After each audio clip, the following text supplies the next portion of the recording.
हरियाणा ग्रामीण चौकीदारों ने मानदेय बढ़ाने को लेकर आज पूर्व राज्य मंत्री कृष्ण बेदी के निवास पर ज्ञापन सौंपा। हरियाणा ग्रामीण चौकीदार हरियाणा सरकार के अलग अलग विभागों का 24 घंटे कार्य करते हैं। इसके बदले में हरियाणा सरकार उनको 7,000 मानदेय देती है, जिसमें आज की महंगाई को देखते हुए अपने परिवार का गुजारा करना भी बड़ा मुश्किल है। आज मजदूर की मजदूरी प्रतिदिन 700 रुपए बनती है। मजदूर की मजदूरी को देखते हुए हरियाणा ग्रामीण चौकीदारों की एक महीने की आमदनी 21,000 की जाए और जो ग्रामीण चौकीदार हरियाणा सरकार ने 60 वर्ष की कंडीशन लगाकर निकाल दिए हैं उनको वापस लिया जाए या फिर उनको 60 वर्ष की एवज में उनको पैसा देकर उन्हें सम्मानित किया जाए। उन्होंने ज्ञापन के माध्यम से हरियाणा सरकार के समक्ष अपनी मांगे रखी, जिनमें हरियाणा ग्रामीण चौकीदारों की मजदूरी की दिहाड़ी देखते हुए एक महीने तनख्वाह 21,000 की जाए। हरियाणा ग्रामीण चौकीदार जहां 60 वर्ष की कंडीशन लगाकर हरियाणा सरकार द्वारा निकाल दिए गए हैं, उनको तो या तो वापस लिए जाए या फिर उनकी 60 वर्ष की एवज में उनको पैसा देकर उन्हें सम्मानित किया जाए।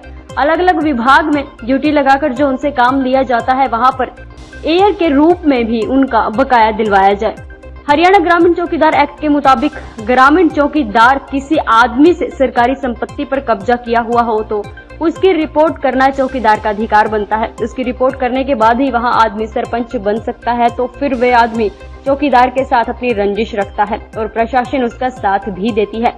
ऐसे व्यक्ति से प्रत्येक चौकीदार को बचाया जाए। अंत में उन्होंने कहा कि हरियाणा ग्रामीण चौकीदार की मांगों पर विचार करके हरियाणा सरकार हमें 21,000 मानदेय दिलवाए जाए। अगर हरियाणा सरकार हमारी मांगों को जल्द लागू नहीं करती तो आगे की रणनीति तैयार की जाएगी, जिसका खामियाजा आने वाले 2024 के चुनाव में देखने को मिलेगा। वहीं पूर्व मंत्री कृष्ण बेदी ने हरियाणा ग्रामीण चौकीदारों का मांग पत्र लेकर उन्हें आश्वासन देते हुए कहा कि वे मुख्यमंत्री मनोहर लाल से उनके मानदेय बढ़ाने की सिफारिश करेंगे। मानदेय किया जी, इस महंगाई के दौर में मानदेय बहुत कम था। हम इस मानदेय बढ़वाने के चक्कर में थे जी। हमने पहला भी 22 दिन का धरना करनाल के अंदर दिया था, जो कि आश्वासन मिला था कि अब थारा मानदेय बढ़ जाएगा, तो बढ़े नहीं। हमने 20 तारीख से पैदल मार्च रैली रखी थी दिल्ली प्रधानमंत्री जी के पास। वहां हम चल रहे थे, अपने मंत्री जी कृष्ण बेदी जी ने हमारे पास फोन कराया, आश्वासन दिया, तो हमने मानदेय बढ़ने की आशा है। तो अपने कृष्ण बेदी जी मंत्री जी के लो 30 तारीख को हमारी मीटिंग फिक्स करा रहे हैं, तो हम 30 तारीख को मीटिंग करेंगे। उसके बाद हमारा मानदेय बढ़ जाएगा। पहले भी बीजेपी सरकार ने हमारा 3500 से 7,000 बढ़ाया था।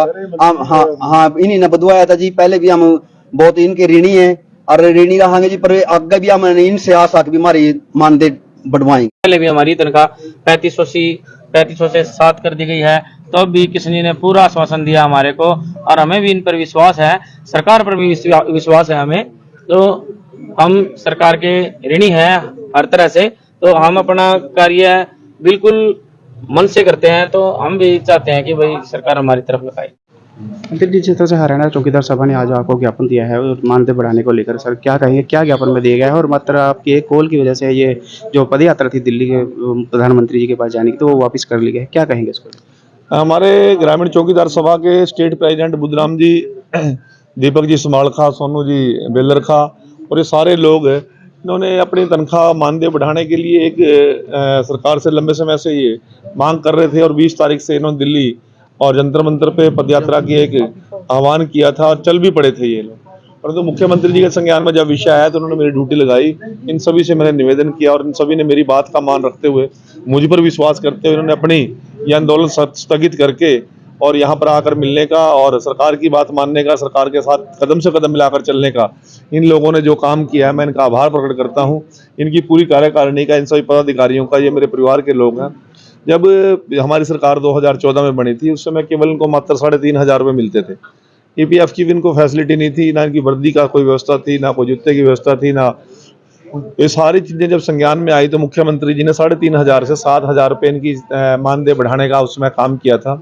इनको साइकिल दिया, लाठी दी, बैटरी दी, छतरी दी और इनको ईपीएफ की सुविधा दी, वर्दी की सुविधा दी, और इनका स्वास्थ्य ठीक रहे इसलिए 5 लाख रुपए तक का आयुष्मान कार्ड बना के इनको स्वास्थ्य की गारंटी दी कि आपको इलाज के बिना हम रहने नहीं देंगे।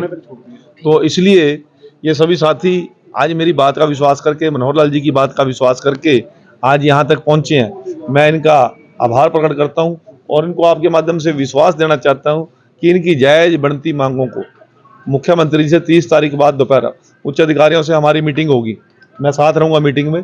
इनकी मीटिंग में इनकी सारी बात को जितना वकील के तौर पर जितनी मेरी मदद होगी उतना करने का काम करूंगा। और 30 तारीख को शायद सीएम साहब का समय मिल गया तो हमें 30 तारीख को शाम को ही इनकी सभी मांगों की घोषणा मुख्यमंत्री से करवा दें।